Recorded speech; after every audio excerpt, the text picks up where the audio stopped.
안녕하세요. 재미있는 사례 민법 용어 해설입니다. 이번 시간에는 물권적 청구권을 우리가 좀 정리를 할 겁니다.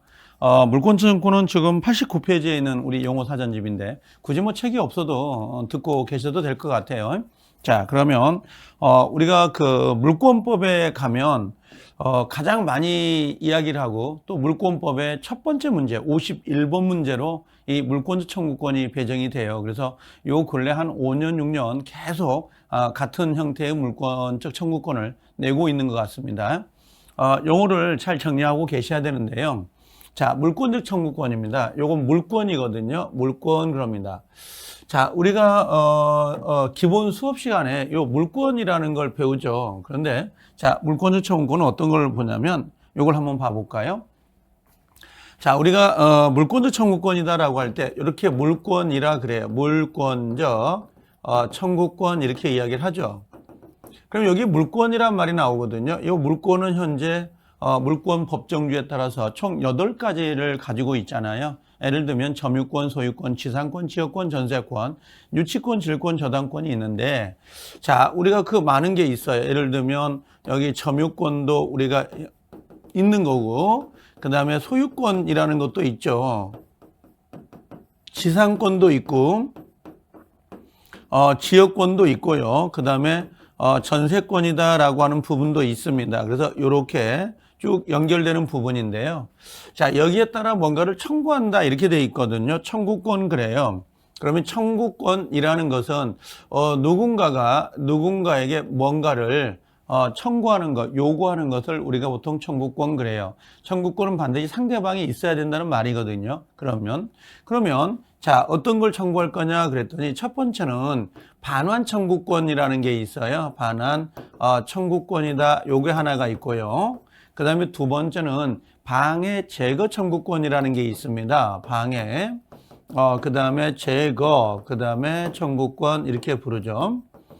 그 다음에 세 번째는 방해, 예방이라는 게 있죠. 예방 청구권 이렇게 부릅니다. 그러면 지금 얘들은 자, 요렇게 반환 청구권, 방해 제거, 방해 예방이 있는데요. 얘들의 근거는 요거예요. 요거. 점유권, 소유권, 지상, 지역, 전세권을 담보로 해서 요렇게 담보해서 청구하겠다. 자, 점유권에 대한 반환 청구권, 소유권에 대한 반환 청구권, 소유권에 대한 방해 제거 청구권, 뭐 지상권에 대한 방해 예방 청구권, 뭔가 요 점유권에 대한 방해, 점유권 방해 그런데 얘들의 공통점이 이 물권이거든요. 그래서 물권에 기해서 뭔가를 누군가를 청구하겠다라는 게 물청이에요. 얘는 물권적 청구권은 물권 자체가 침해될 때 누군가로부터 뭐가 있냐면 구제를 받아야 되는 경우가 있잖아요. 그래서 그런 것들을 물권의 실효성을 확보하기 위해서 인정하는 게 이 물권적 청구권인데요. 예를 들면 반환 청구권이다라고 하는 것은 돌려줘라라고 하는 거거든요. 자, 누군가가 내 물건을 훔쳐갈 수도 있잖아요. 누군가가 내 물건을 가져갈 수도 있고, 그럼 그 물건이 제 겁니다. 소유권이 나에게 있는데, 그거 돌려주세요라고 하는 거죠. 이걸 우리가 반환 청구권 이렇게 이야기를 하는 거고, 방해 제거라고 하는 것은 일종의 뭐라고 하냐면 치워라고 할까요? 이런 식인데요. 자, 요렇게 갑이라는 사람이 토지가 있다고 합시다. 근데 이 토지를 시골에 있다 보니까 오랜만에 내려간 겁니다. 오랜만에 내려갔더니 자, 을이라는 사람이 예를 들면 을이 있다고 합시다. 을이라는 사람이 허락도 없이 뭔가 건물을 뭐 이렇게 얼기설기 올렸다든지 뭔가 건부지 같은 걸 이렇게 쌓아놓을 수가 있단 말이에요. 무단으로 이것도 허락도 없이. 그럼 당연히 누구예요? 갑이라는 사람은 요 을이라는 사람에게 왜 허락도 없이 남의 땅에다가 불법으로 무단으로 이렇게 쌓아 놓았냐, 이거 좀 치워주세요 라고 할 수 있거든요. 치워라. 요게 방해 제거라는 거예요. 이게 방해 제거다라고 하는 거죠. 방해 제거를 청구할 수 있다라고 하는 거예요. 또 아니면 그런 경우도 있어요. 갑이라는 사람이 원래 소유자인데요. 누군가가 을이라는 사람이 요 서류를 이조하는 경우가 있잖아요. 그래서 이조해가지고 요 을 앞으로 요렇게 등기가 넘어가 있다고 합시다. 그럼 요 갑이라는 사람은 소유권을 침해당하는 거잖아요. 그래서 갑은 을이라는 사람에게 야, 너 그거 왜 내 건데 당신 앞으로 등기가 됐느냐, 요거 좀 말소해달라라고 하는 거 있죠. 요것도 방해 제거에 해당이 될 수가 있어요. 그래서 보통 물건의 인도라는 이 반환 청구권을 제외하고는 방해 제거로 생각하면 딱 맞을 거예요. 그 다음에 방해 예방이라고 하는 게 있죠. 예방은 요건 좀 특이한 건데요. 요건 침해가 된 건 아니에요. 침해 가능성이라 그래요. 침해 가능성이 있다라고 하는 거죠. 그러니까 침해해야 될 위험성이 있으니까 이게 침해되지 않도록 해주세요라는 게 이게 예방이 해당이 되는데요.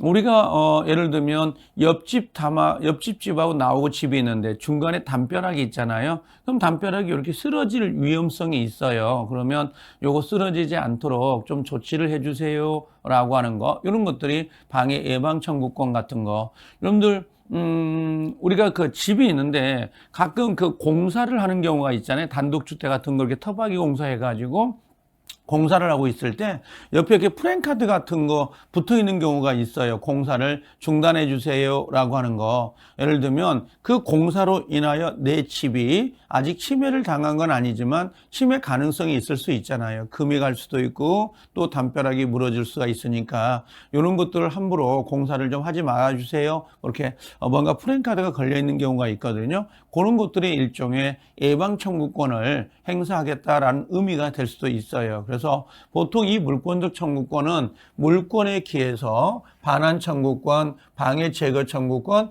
방해 예방 청구권을 이야기한다, 이렇게 보시면 돼요. 자, 그럼 그걸 한번 정리를 해보면 요걸 한번 봐볼까요? 어떤 거냐면, 자, 물권적 청구권 이렇게 들어와 있잖아요. 청구권 그래요.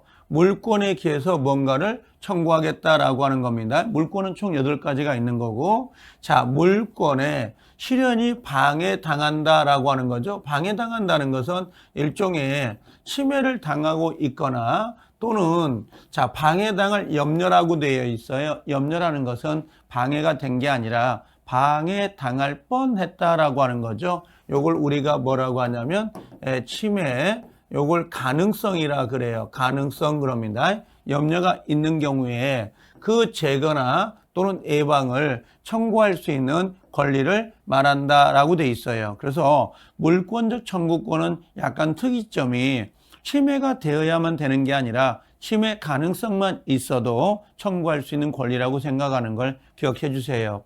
자, 물권적 청구권은 물권에 기해서 뭔가를 청구하는 것은 점유권에 기한 점유보호 청구권과 그 다음에 소유권에 기한 물권적 청구권이 규정이 되어 있어요. 지금 물권이 8가지가 있는데 이 똑같은 내용들을 8가지에다 모두 규정을 두면 같은 내용이 반복이 될 거 아니에요? 그래서 이 물권적 청구권은 현재 우리 민법상으로는 점유권이라고 하는 거 있죠. 이 점유권에다가 규정을 두었고 그 다음에 소유권에다가 규정을 뒀어요. 이렇게 규정을 둔 상태이고 그 다음에 이 소유권에 관한 내용을 다른 물권이다라고 하는 거 있죠. 이 다른 물권이라고 하는 건 누구를 말하는 거예요? 지상권, 지역권, 전세권, 여기에 준용할 수 있도록 돼요. 그래서 다른 물권에는 이걸 이걸 끄집어다가 가져다가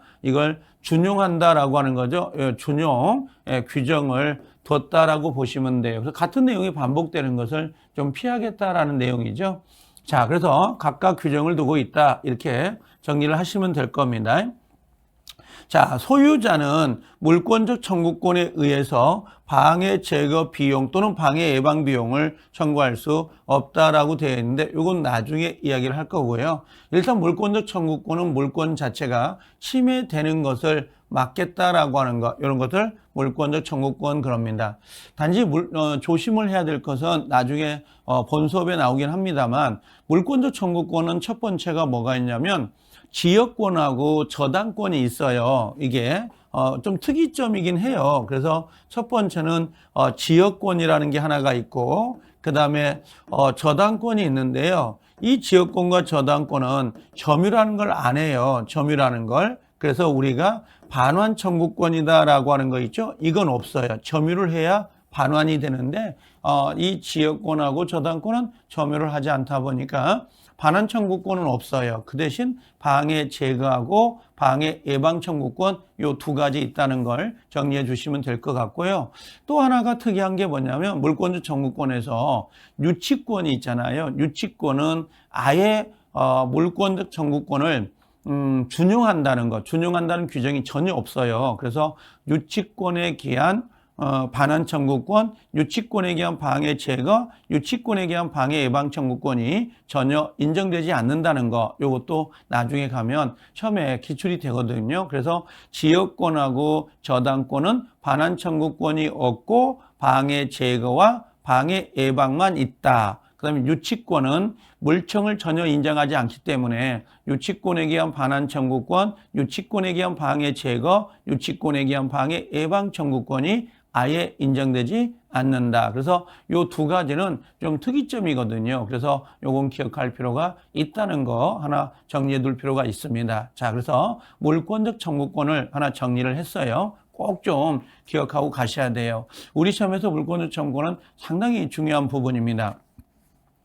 민법을 잘하는 방법은 다른 건 없어요. 그냥 용어를 정확히 구사할 수 있으면 돼요. 즉 내가 설명을 이렇게 하면 학생들은 거의 대부분들이 알아듣거든요. 그러면 안다고 생각을 하는데 실제 안다는 것은 누군가가 예를 들면 물권적 청구권이 뭐예요? 이렇게 물어보는 경우가 있잖아요. 그러면 당연히 그걸 그 사람에게 이해할 수 있도록 설명할 정도만 된다면 그 개념을 아마 그러면 분명히 그 개념을 정확히 알고 있다고 볼 수 있습니다. 그래서 그 정도는 돼야 돼요.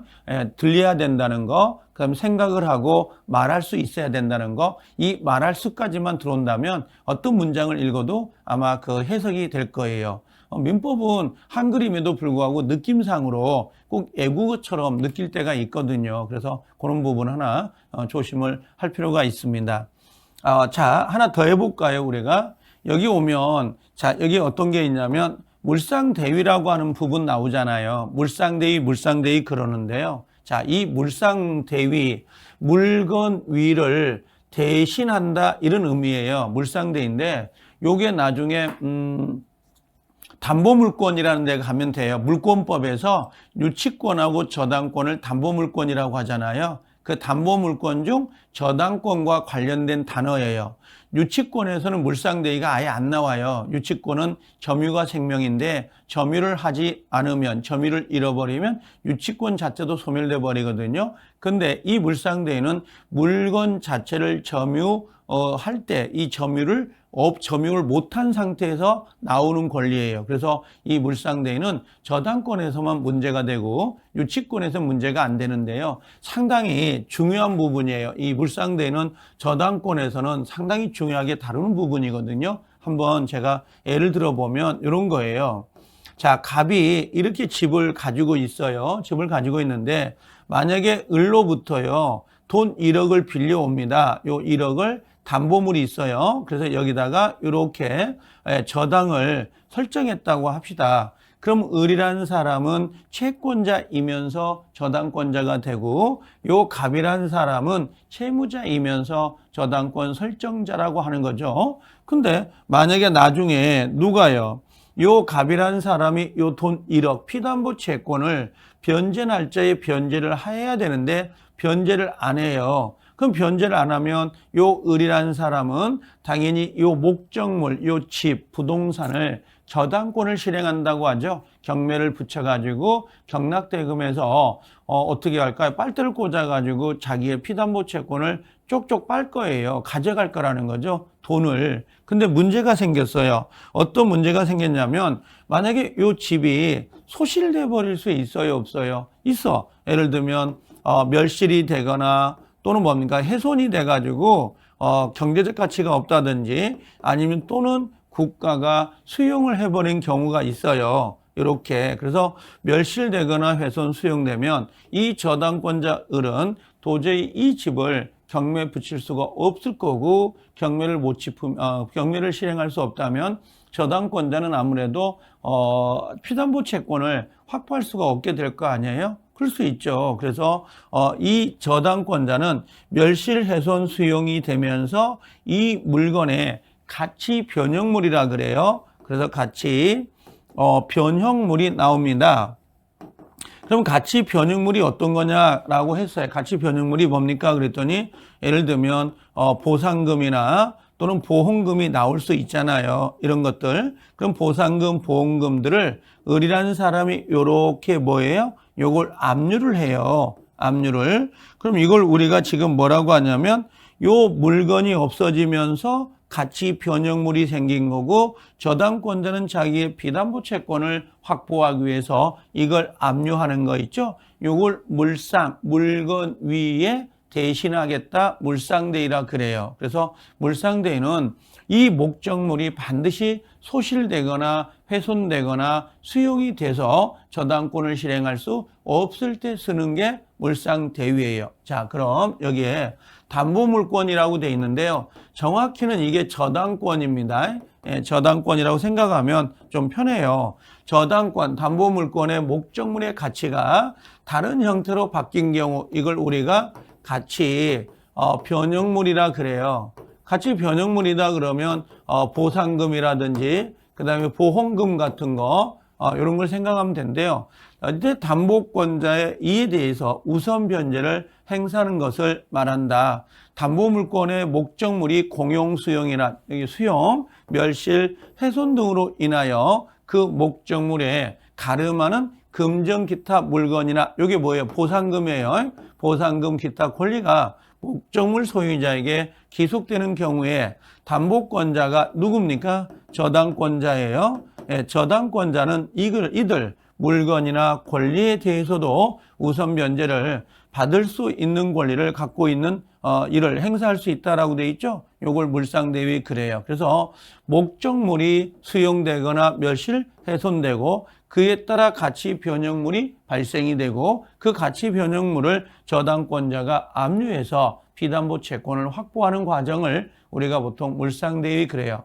정확히 물상대위는 목적물이 소실되면서 가치 변형물이 나오죠. 보상보험금을 그걸 압류해서 피담보 채권을 행사하겠다라는 거. 요걸 물상대위. 근데 유치권은 없고요. 얘는 저당권에서만 나온다. 이렇게 정리하시면 될 거예요. 자, 이번 시간에는 좀 어려운 거 두 가지를 했어요. 상당히 중요한 부분인데 하나가 물권적 청구권, 또 하나가 물상대위 이 두 가지를 했습니다. 물상대위는 저당권에서 우리가 나중에 만나볼 거예요.